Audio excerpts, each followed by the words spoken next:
Hello children, welcome to Let's Learn Primary Basics. नमस्ते प्यारे बच्चों।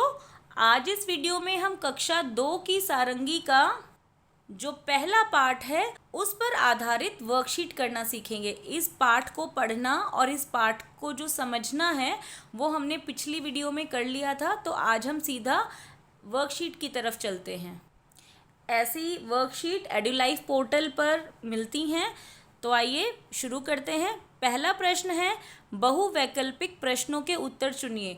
बहुवैकल्पिक प्रश्न वो होते हैं जिसमें एक प्रश्न के 4 उत्तर दिए होते हैं और हमें उसमें से सही उत्तर पर निशान लगाना होता है।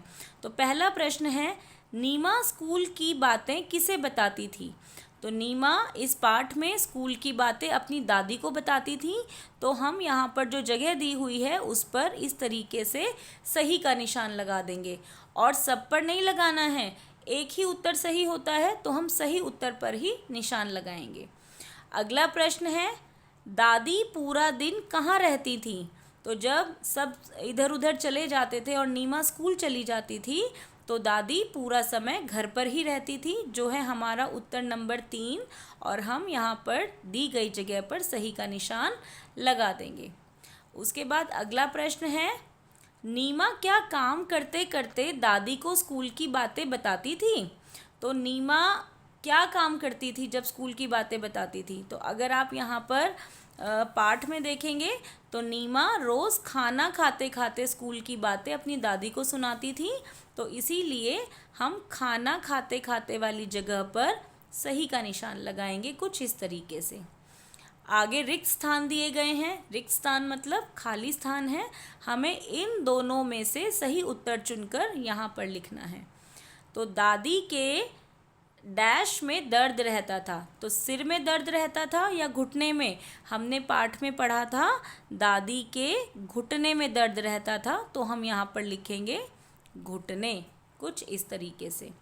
आगे है, नीमा डैश को खेलने जाती है, सुबह या शाम? ये शाम गलत लिखा हुआ है, इसको हम लिखेंगे शाम।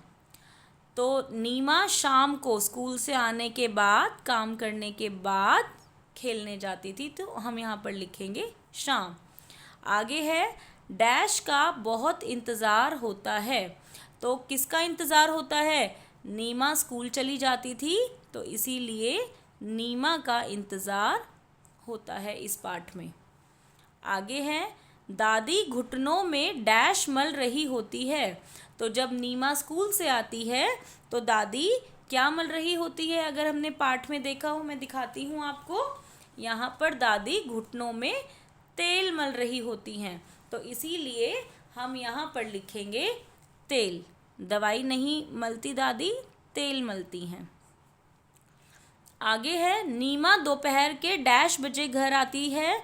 तो नीमा स्कूल से हमने पाठ में पढ़ा था 2 बजे घर आती थी, तो हम यहाँ पर लिख देंगे 2। अगले प्रश्न पर जाते हैं।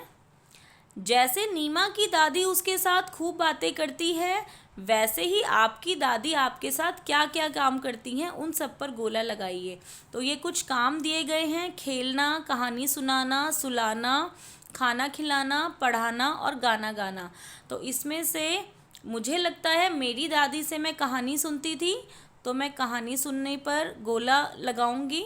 और कई बार हम दादी के पास सोते थे तो दादी हमें सुलाती थी, तो हम सुलाना पर गोला लगाएंगे।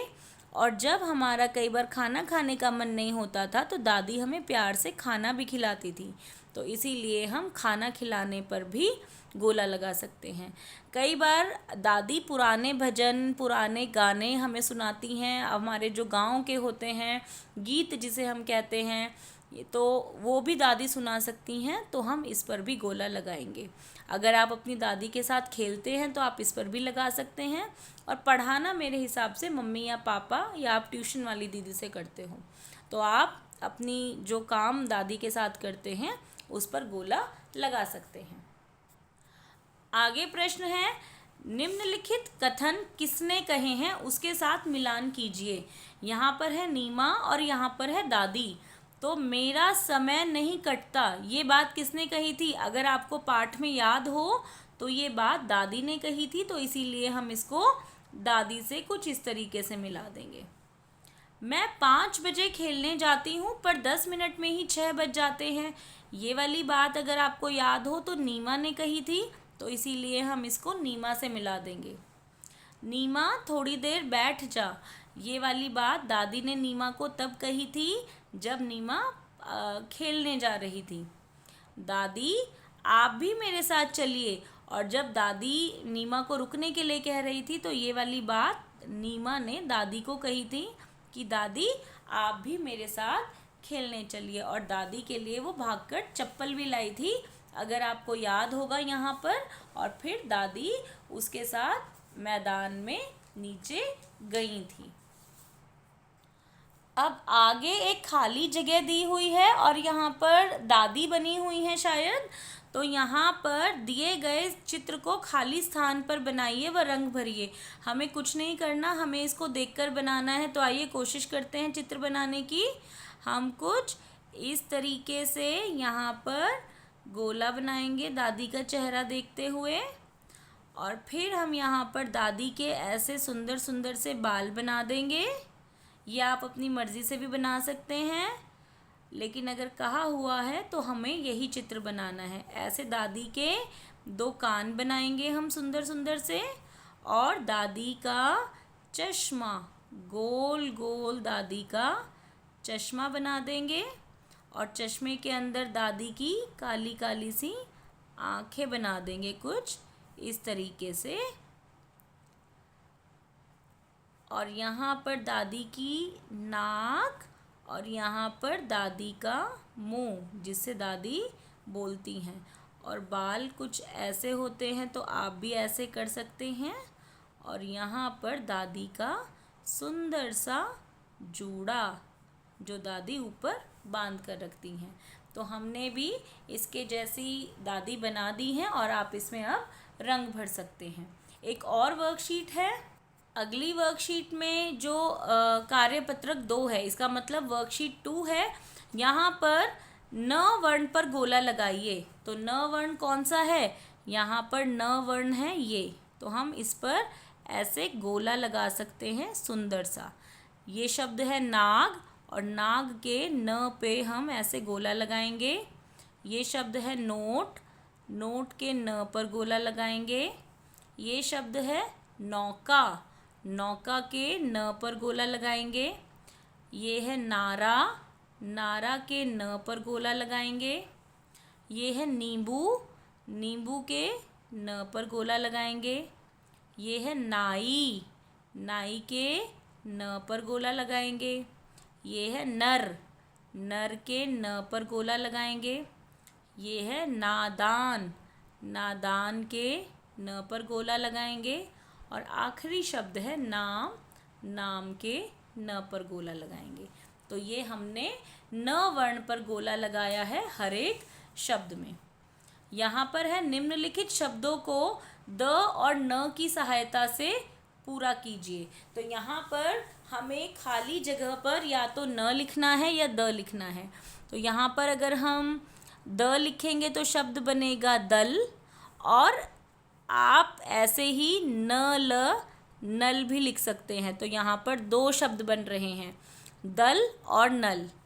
यहाँ पर आप देखेंगे आ की मात्रा है और टक, तो आटक अगर हम न लगाएंगे तो हमारा शब्द बनेगा नाटक। तो यहाँ पर हम लिखेंगे न।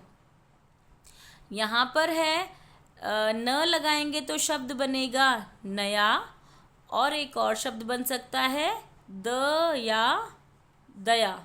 तो दोनों ही शब्द, दोनों ही वर्ण आ सकते हैं। न से बनेगा नया, द से बनेगा दया। आगे है आ की मात्रा और ल। तो अगर हम यहाँ पर द लगा के देखें तो शब्द बनेगा दाल, और अगर हम यहाँ पर न लगा के देखें तो नाल भी शब्द बनेगा। ये भी अर्थपूर्ण शब्द है जो हम लगा सकते हैं। अब यहाँ पे अ खाली स्थान दे रखा है और र क, तो यहाँ पर द लगाएंगे तो शब्द बनेगा अदरक। और यहाँ पर आ की मात्रा है और व है, तो द लगाएंगे तो शब्द होगा दाव, लेकिन उसमें चंद्र बिंदु होता है, और न लगाएंगे तो बनेगा नाव। तो यहाँ पर शब्द है नाव। यहाँ पर स है तो द लगाएंगे तो बनेगा दस, और अगर न लगाएंगे तो शब्द बनेगा नस। तो दोनों ही वर्ण आ सकते हैं। और यहाँ पर अगर हम न लिखेंगे तो हमारा शब्द बनेगा नमक। तो यहाँ पर हमें न लिखना है।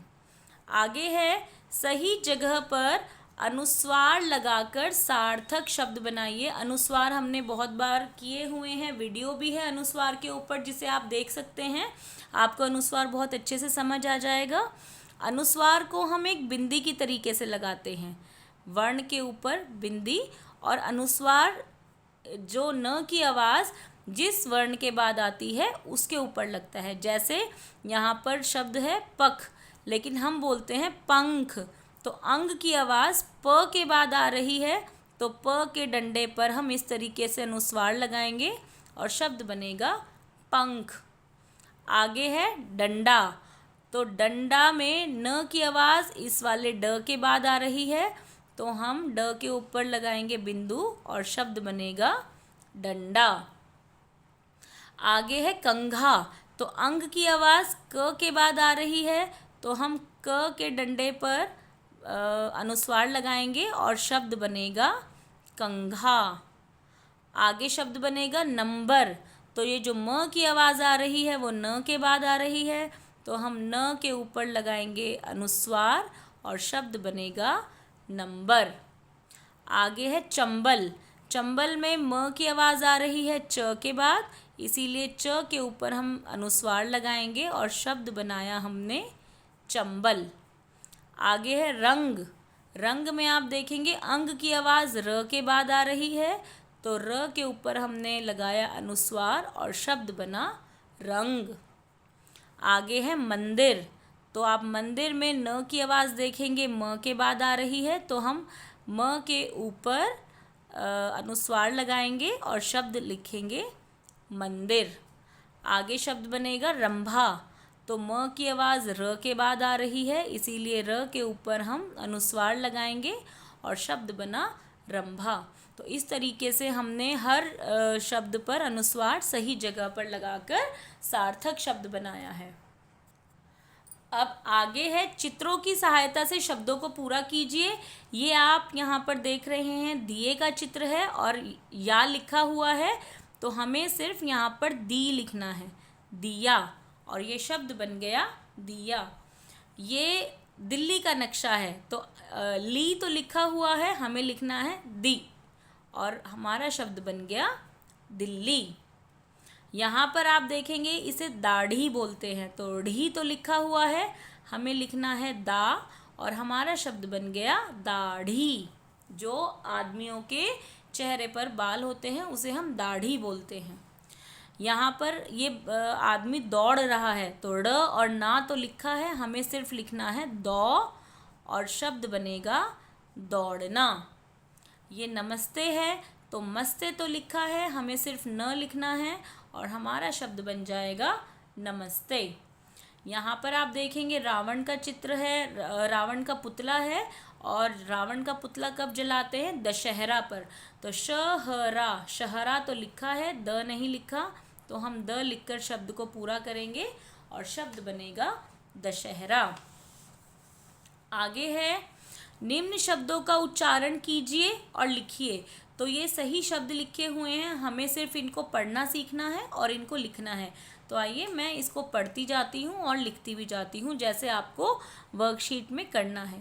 पहला शब्द है चंदन, न की आवाज़ च के बाद है, इसीलिए चंदन। मंजन, ये जो न की आवाज़ है वो है अनुस्वार की आवाज़, और शब्द बना मंजन। उमंग, उमंग आपके पास आपकी जो किताब है उसे उमंग बोलते हैं, ईवीएस की जो किताब है, उमंग। रंग, अंग की आवाज़ र के बाद है, तो शब्द बना रंग। बंजर, तो आप इस तरीके से लिखेंगे बंजर। नंबर में म की आवाज़ न के बाद है, तो इसीलिए न पर लगेगा अनुस्वार और शब्द बनेगा नंबर। अंदर, अंदर में अ के बाद न की आवाज़ है, इसीलिए अंदर। कलंदर, कलंदर, कलंदर। ऐसे ही मंथन, जब आप 5वीं क्लास में जाएंगे तो आपको मंथन बुक मिलेगी। जैसे आपको अभी उमंग मिली हुई है तो उसका नाम होगा मंथन। तो हमने ये सभी शब्द पढ़ लिए हैं। अब सही जोड़े बनाइए, व्यंजन पर लगी मात्रा पहचानिए। तो हम मात्रा बहुत बार कर चुके हैं। इस तरीके से बड़े ऊ की मात्रा होती है तो हम बड़े ऊ से मिला देंगे। तो ये बना नू। ये है ई की मात्रा, तो ये है बड़ी ई। और ये है ओ की मात्रा, दो, तो ओ से हम इसे मिला देंगे। और ये हमने बड़ी आसानी से वर्कशीट कर ली है, जो है आधारित नीमा की दादी पर। तो आप भी इस वर्कशीट को कीजिए, आपकी मैम ने ज़रूर आपको शेयर की होगी और आप भी इस तरीके से अच्छे से समझकर ये वर्कशीट कर सकते हैं। अगर आपको वीडियो अच्छी लगी हो तो वीडियो को लाइक कीजिए, शेयर कीजिए और चैनल पर नए हैं तो चैनल को सब्सक्राइब कीजिए, क्योंकि ऐसे ही पढ़ाई की बहुत सारी वीडियोस हम लाते रहते हैं और चैनल पर भी बहुत सारी वीडियोस उपलब्ध हैं। तो अगली वीडियो तक पढ़ते रहिए, मस्त रहिए, खेलते रहिए और कीप लर्निंग, स्टे हेल्दी।